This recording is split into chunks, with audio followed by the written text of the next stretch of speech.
With regards to what we are doing to fight terrorism, we have a comprehensive approach. I believe my country is on the forefront of countries fighting terrorism. I call it the 3 M's, the men, the money, and the mindset. To fight the men, we have equipped our forces, improved our intelligence.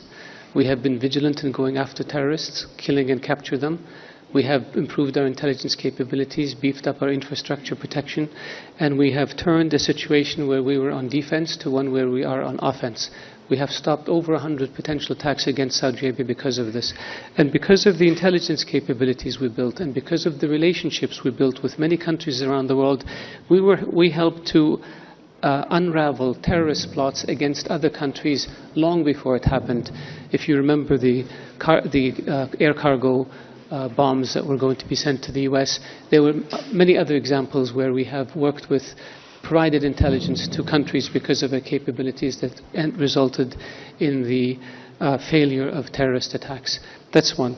With regards to the money, we have put in place strict financial controls in our banking system. We prohibit the charities from sending money abroad. We have better oversight of cash coming in and out of the country.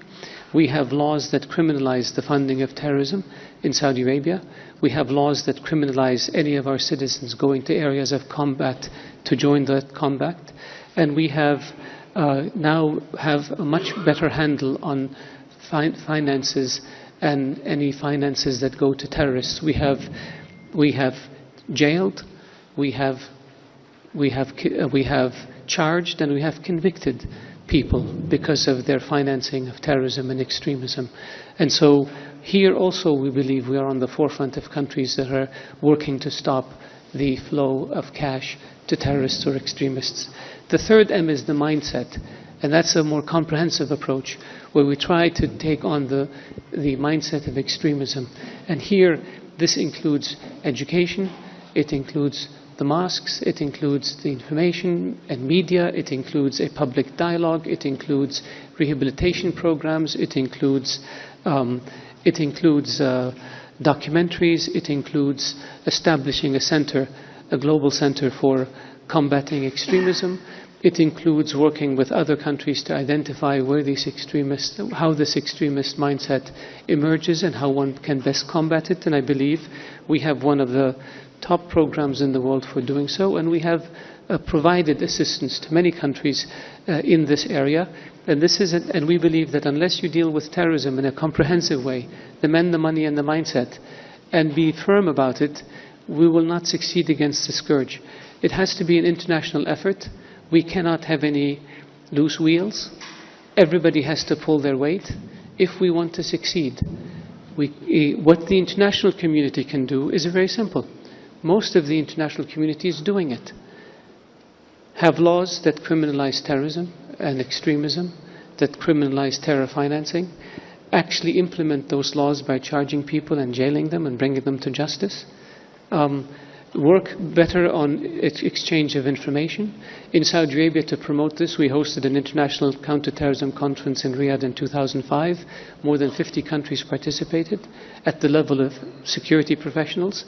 And one of the recommendations was the establishment of an international center to counter terrorism that, under the umbrella of the United Nations, that the Kingdom funded with $110 million.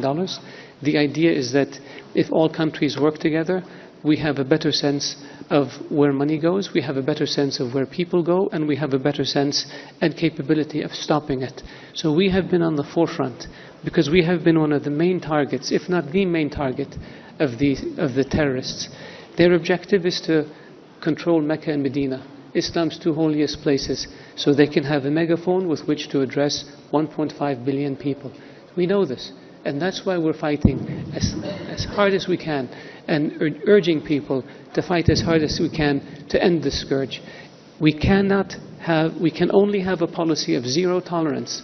We cannot have a country like Qatar that is an ally militarily and in the GCC and in the Arab League, and that hosts an airbase from which planes take off to fight ISIS and ISIS and Al-Qaeda, and at the same time it turns a blind eye to terror financiers who operate openly in Qatar, turns a blind eye to extremists who advocate suicide bombings and advocate young men going to fight in war zones. We cannot have it both ways.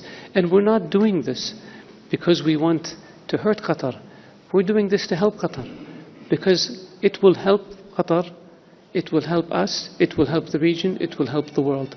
One of the problems we still have is the sense of tolerance, in particular in Europe, of extremists under the guise of freedom of expression. And I believe that European countries are beginning to realize that some of these radical and extremist people, what they're expressing is hate speech that leads directly to violence. And those policies have to be re-examined. Sorry, I didn't mean to give you a lecture.